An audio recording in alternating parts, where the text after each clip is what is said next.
Hello students, यदि आप BCA या बीटेक करने जा रहे हैं कंप्यूटर साइंस के अंदर, तो आपको उसके लिए एक प्लानिंग तैयार करनी पड़ेगी और उस पर ध्यान देना होगा, जिससे आपका समय और पैसा खर्च ना हो और उसका आप सबसे अधिक उपयोग कर पाएँ। तो सबसे पहली चीज़ आती है कि आपको यहाँ फाउंडेशन नॉलेज लेनी पड़ेगी एडमिशन लेने से पहले। देखिए, जब भी आप बीसीए या फिर बीटेक जैसे कोर्सेज़ के अंदर जाते हैं तो वहाँ पर हायर स्टडी लेवल होता है, क्योंकि हायर जॉब्स के लिए ये सारे के सारे प्रोफेशनल कोर्स हैं, तो डेफिनेटली वहाँ स्टडी लेवल भी बहुत ज़्यादा हाई होता है। और ज़्यादातर स्टूडेंट या तो साइंस के होते हैं इसके अंदर, या फिर कुछ बीसीए में आर्ट्स या कॉमर्स के स्टूडेंट भी होते हैं, तो उनके पास अच्छी कंप्यूटर नॉलेज नहीं होती है। अब यहाँ अच्छी कंप्यूटर नॉलेज का मतलब ये नहीं कि आप कंप्यूटर में नॉर्मली फ़ाइल बना सकते हैं, म्यूज़िक प्ले कर सकते हैं, गेम खेल सकते हैं, ये ही कंप्यूटर नॉलेज नहीं है। आपको एप्लीकेशन सॉफ्टवेयर्स पे काम करना आना चाहिए, थोड़ी सी वेबसाइट डिज़ाइनिंग आपको आनी चाहिए, बेसिक लेवल पर आपको कोडिंग आनी चाहिए। तो ये नॉलेज आप पहले से लेके जाएं। कोई लैंग्वेजेस आप पहले से सीख लें, कम से कम एक लैंग्वेज तो पहले से आप सीख के चलें, ठीक है। अगर आप हमें कांटेक्ट करते हैं तो ऑनलाइन और ऑफलाइन दोनों ही माध्यम से हम इस तरीके की एजुकेशन प्रोवाइड करते हैं, तो आप फाउंडेशन कोर्स हमारे यहाँ से भी कर सकते हैं। नेक्स्ट हम बात करते हैं कि आपको एक अच्छा कॉलेज या इंस्टीट्यूट सेलेक्ट करना पड़ेगा जो फोकस करेगा किसके ऊपर, प्रैक्टिकल और प्रोजेक्ट्स के ऊपर। ज़्यादा से ज़्यादा आपको प्रैक्टिकल करवाए जाएँ, हर एक टॉपिक को आपको प्रैक्टिकली समझाया जाए और आपके हाथ से भी करवाया जाए, ये बहुत ज़रूरी है। साथ में आपको प्रोजेक्ट बनवाए जाएँ जिससे कि आपको प्रोजेक्ट डेवलपमेंट की नॉलेज मिले, क्योंकि फाइनली कंपनीज़ में भी जाके आपको यही बनाना है। फिर प्रैक्टिकल बेस्ड स्टडी प्रोसीजर आप फॉलो कीजिए, यानी जितनी भी चीज़ें आपने थ्योरी में पढ़ी हैं वो सिर्फ थ्योरी तक सीमित नहीं होनी चाहिए। आपको उनका प्रैक्टिकल पोर्शंस भी अपने हाथ से करके देखना है, हर एक चीज़ का। ऐसा नहीं सिर्फ टीचर ने करके बता दिया और आप उसे करके ही ना देखें। जब तक वो आपको नहीं आ जाए तब तक उसका कोई मतलब नहीं है।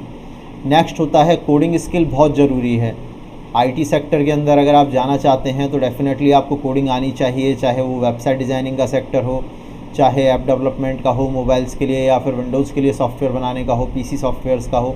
इन सब के लिए कोडिंग स्किल बहुत ज़्यादा ज़रूरी होती है।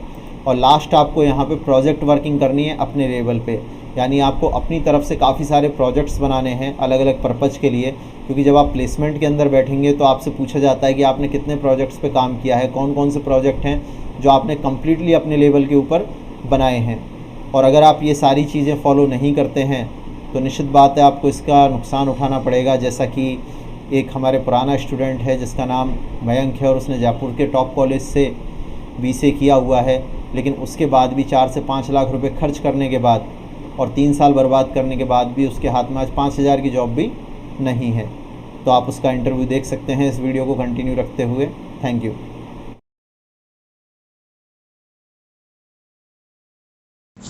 तो मैम 12th के बाद क्या किया हुआ है? 12th के बाद मैंने बीसीए की है। बीसीए की थी, कहाँ से? जयपुर परिष्कार कॉलेज से। अच्छा, और 12th तक सब्जेक्ट क्या रहे थे?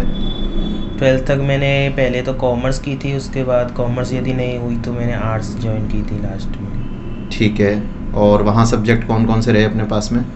वहाँ पे फर्स्ट ईयर्स में जो है वो अलग सब्जेक्ट थे, सेकेंड ईयर में अलग थे, फाइनल ईयर में अलग थे। ठीक है, तो ओवरऑल एक्सपीरियंस कैसा रहा बीसीए का वहाँ पर अपना?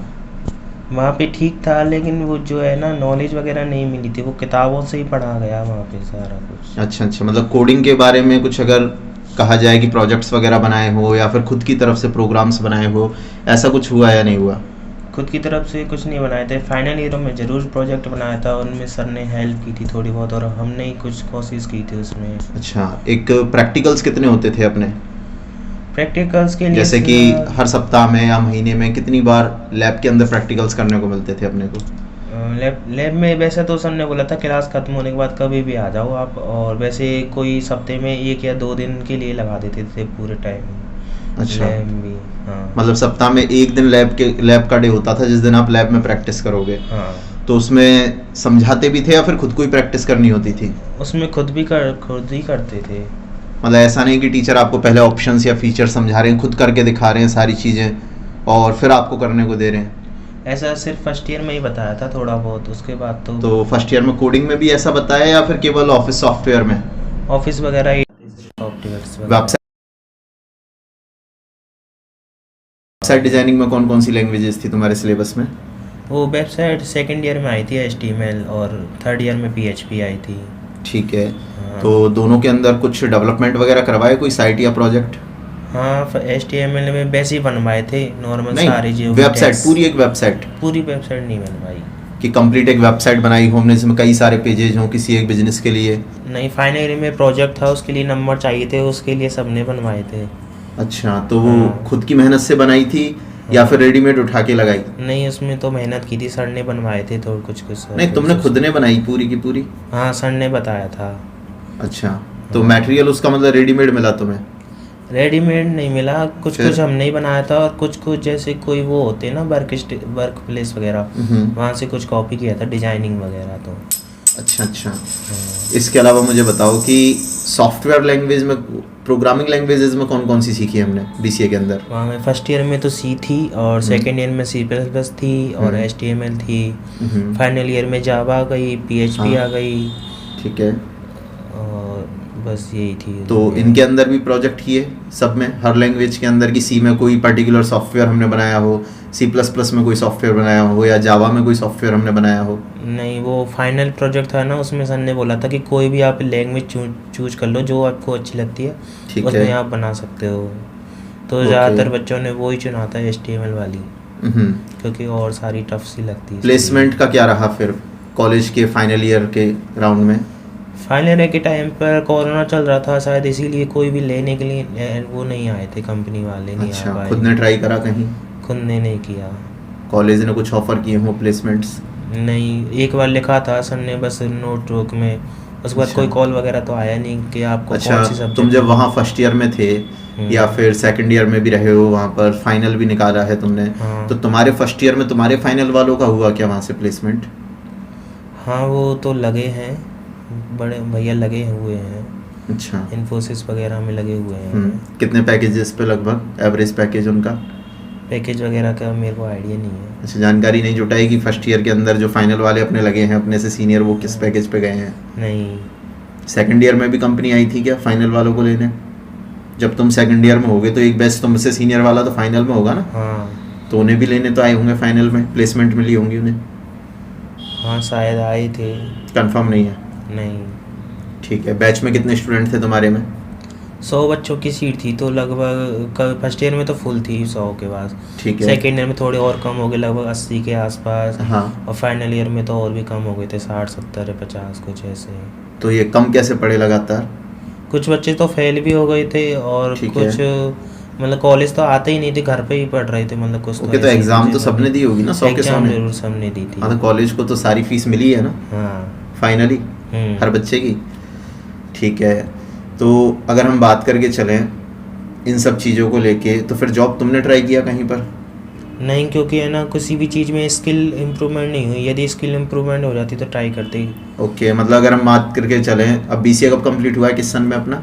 2020 में हुआ था। 2020 में कंप्लीट हो गया, और अब 2022 यानी करीब 2 साल हो जाएंगे अब बीसीए पूरा हुआ अपने को, है ना? 2 साल के लगभग में अभी तक कोई प्लेसमेंट नहीं मिल पाया। नहीं। तो आज की डेट में अगर हम बात करें तो ऑफिस सॉफ्टवेयर में स्किल है अपनी कुछ? हाँ। वर्ड, एक्सेल, पावर पॉइंट वगैरह पर अच्छा काम कर लेते हैं हाँ। प्रोफेशनल तरीके से।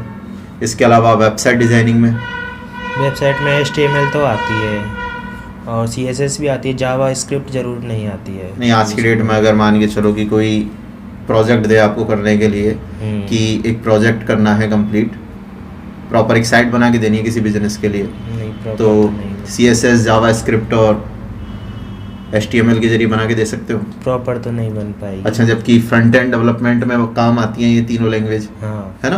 बैक एंड के लिए तुमने PHP सीखी हुई है, तो आप कह सकते हो कि एक तरीके से full stack web development syllabus में था हमारे में, ठीक है? यानी कि फ्रंट एंड भी बना सकते हैं और बैक एंड भी बना सकते हैं। तो बैक एंड भी क्रिएट कर सकते हो या नहीं? बैकएंड तो बहुत टफ था, बैकएंड नहीं। Database connectivity? हाँ, वो सिखाई तो थी। डायनेमिक वेबसाइट कंटेंट्स को डायनेमिक दिखाना, हाँ। मतलब कि रैंडम कंटेंट आके साइट के ऊपर दिख रहा, उस तरीके की चीज़ों में स्किल इंप्रूव हुई क्या? थोड़ी बहुत हुई थी सर, वो ऐसे ही बताया था सर ने। और प्रोग्रामिंग में अगर हम बात करें तो जो नए लॉजिक्स अपने को दिए जाते हैं, कोई भी नया लॉजिक अगर दिया जाए तो उसे इम्प्रूव करवाया कहीं पर? नहीं। मतलब कि केवल रटे हुए प्रोग्राम्स कर सकते हो? रटाया भी नहीं, वो पेज दे दिया था उन्होंने, वो पेज अच्छा। को टाइप करके आप चेक कर लो बस हाँ अच्छा, कभी कभी एरर भी रह जाती होंगी ना उनमें, हाँ। फिर कैसे सॉल्यूशन होता था उनका? वो एरर के लिए फिर सर को बुलाना पड़ता था हाँ। कि सर एरर आ रही है, हमें बताओ। अच्छा, कभी ऐसा करना हुआ है। उन्होंने कोई कंटेंट आपको दिया हो, हम्म, ठीक है, कि ये पेज में से देखो और इसे टैप कर दो एज इट इज और आउटपुट चेक कर लो, हाँ और तुमने लिखा और उसमें एरर आई हाँ। और फिर सर पे भी सही नहीं हुई? हाँ कभी कभी होता था तो सर बोलते थे कल आके मैं बताऊंगा इसमें है क्या एरर। अच्छा, वो सेम एरर रही जाती थी छपे छपाए कंटेंट में भी, हाँ उसके बाद भी उसका सॉल्यूशन नहीं था? नहीं। तो ये तो बेकार व्यवस्था है बहुत ज़्यादा। क्योंकि अगर मान के चलो कि एक कंटेंट जो टीचर आपको रेडी करके दे रहे हैं हाँ। और अगर उस कंटेंट में भी सॉल्यूशन नहीं निकल रहा, हम्म, ठीक है, तो फिर तो इम्प्रूवमेंट ही कहाँ हुआ? सही है। तो निश्चित बात है कि स्किल इम्प्रूव नहीं नहीं हो होगी। पाएगी। अच्छा, ओवरऑल खर्चा कितना कर लिया बीसीए में जयपुर के अंदर टोटल अगर बात करें तो? टोटल जयपुर में लगभग 3 साल का 3-4 लाख के आसपास लग गए हैं। 3-4 लाख लग गया है, और उसके बाद भी अभी कोई स्किल नहीं है? नहीं। आगे का फिलहाल फ्यूचर प्लान क्या है? फ्यूचर प्लान यही है, कंप्यूटर टीचर की वैकेंसी में लगना है। उसके लिए भी तैयारी चल रही है? हाँ। चलो अच्छी बात है, बेस्ट ऑफ लक, कहीं तो लग